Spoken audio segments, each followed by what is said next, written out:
সংশোধিত ওয়াকফ আইন বাতিলের দাবি ঘিরে মঙ্গলবার বিকেলে মুর্শিদাবাদ জেলার রঘুনাথগঞ্জ থানার অন্তর্গত ওমরপুর এলাকা একটি যুদ্ধক্ষেত্রে পরিণত হয়। হাজার হাজার প্রতিবাদকারী মানুষ এবং পুলিশের মধ্যে বেঁধে যায় এক প্রকার খণ্ডযুদ্ধ। জনতা পুলিশের গাড়িতে আগুন ধরিয়ে দেয় এবং এই সংঘর্ষে একজন ডিএসপি পদমর্যাদার অফিসার সহ বেশ কয়েকজন পুলিশ কর্মী গুরুতর আহত হন। জঙ্গিপুর পুলিশ জেলা সুপার আনন্দ রায় অতিরিক্ত পুলিশ বাহিনী নিয়ে ঘটনাস্থলে পৌঁছে পরিস্থিতি স্বাভাবিক করার চেষ্টা করেন।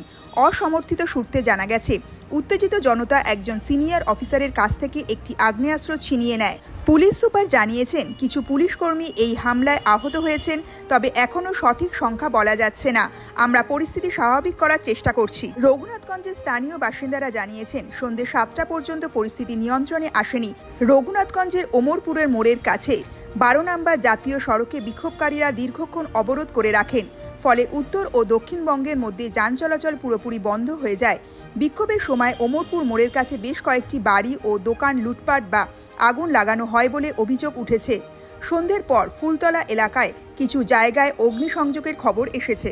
প্রসঙ্গত উল্লেখ্য, মঙ্গলবার সংখ্যালঘু সম্প্রদায়ের বিভিন্ন সংগঠন সংসদীয় ওয়াকফ আইনের বাতিলের দাবিতে রঘুনাথগঞ্জে একটি সমাবেশের ডাক দিয়েছিল। রঘুনাথগঞ্জ শহরের বিভিন্ন এলাকা এবং কিছু পঞ্চায়েত এলাকা থেকে মিছিল শুরু হয়। বিকেল 3টের সময় এই মিছিলগুলি ওমরপুর মোড়ের কাছে একত্রিত হয়।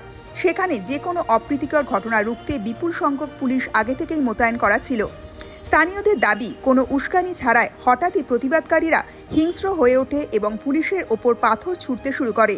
সেই সময় তারা দুটি পুলিশের গাড়িতে আগুন ধরিয়ে দেয় বলেও জানা গেছে। এরপর আগুন নেভাতে দুটি দমকলের গাড়ি ঘটনাস্থলে পৌঁছালে উত্তেজিত জনতা দমকল কর্মীদের ওপরও হামলা চালায়। সরকার যে আইনের বিরুদ্ধে আজকে আমাদের যুব সমাজ আজকে আন্দোলন নেমে সংগ্রাম করছে এবং আমরা সংগ্রাম শেষ নিঃশ্বাস পর্যন্ত সংগ্রাম করে যাব যতদিন না ওয়াকফ বিল বাতিল হচ্ছে। কোথা থেকে শুরু করলেন? আজকে জোরত থেকে শুরু করলাম। আমরা এই র্যালি নিয়ে পিডব্লিউডি অব্দি যাব এবং কিছু শেষ করে আমরা র্যালি নিয়ে আমরা পিডব্লিউডি ময়দানে যাব।